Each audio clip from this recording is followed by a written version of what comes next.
Hello दोस्तों, हमारे YouTube channel समाज सेवा विद्या मंदिर में आपका स्वागत है। आज हम जानेंगे एक नियम के बारे में।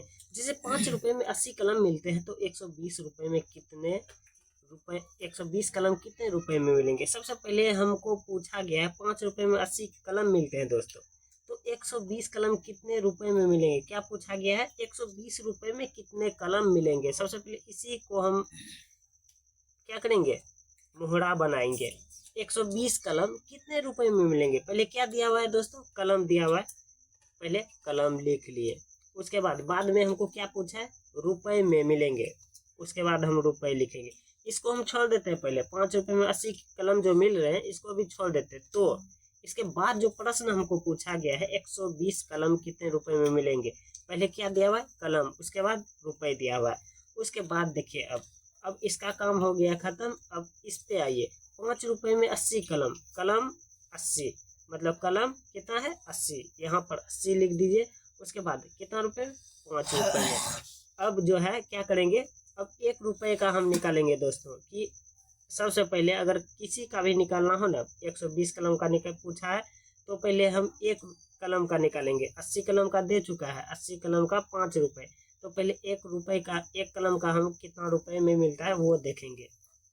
1 कलम का अगर निकालने के लिए क्या करेंगे, 5/80। ये 80 जो है ना कहाँ आ जाता है, नीचे आ जाता है, भाग लग जाता है, ठीक ना दोस्तों।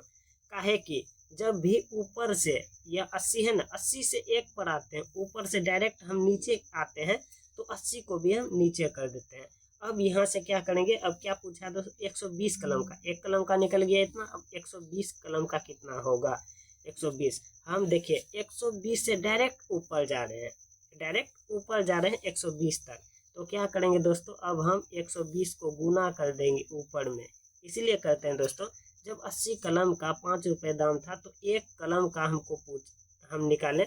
1 कलम का डायरेक्ट ऊपर से नीचे आए हैं तो 80 को भी हम नीचे कर दिए। उसके बाद हमको क्या पूछा, 120 कलम, 1 से डायरेक्ट हम ऊपर गए हैं तो यहाँ पर ऊपर गुना कर देंगे। बस इतना सा ही ट्रिक है। तो 0 0 कैंसिल, 2 चौके 8, 4 तिया 12, 5 तिया 15 और 15/, कितना आ गया दोस्तों, 15/2 मेरा आंसर हो गया दोस्तों। अब आते हैं नेक्स्ट सवाल पे। नेक्स्ट सवाल में मेरा क्या है, जैसे 25 रुपए में 8 संतरे मिलते हैं।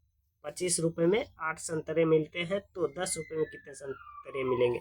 सबसे पहले हमको दे रखा है 25 रुपए में 8 संतरे मिलते हैं, इसको अभी छोड़ दीजिए।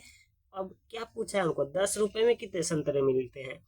सबसे पहले 10 रुपए में, पहले रुपए दिया हुआ है, रुपए को लिखते हैं। उसके बाद संतरे दिया हुआ है दोस्तों, तब हम संतरे को लिखते हैं। जो हमको पूछा गया दोस्तों 25 में 8 संतरे मिलते हैं, ये बात सही है। हमको अब खरीदना है तो हम कितना का खरीदेंगे, 10 रुपए का खरीदेंगे। तो हम देखें कितना संतरे मिलता है। प्रश्न यहीं से उठता है। पहले क्या दिया हुआ है, रुपए, उसके बाद संतरे।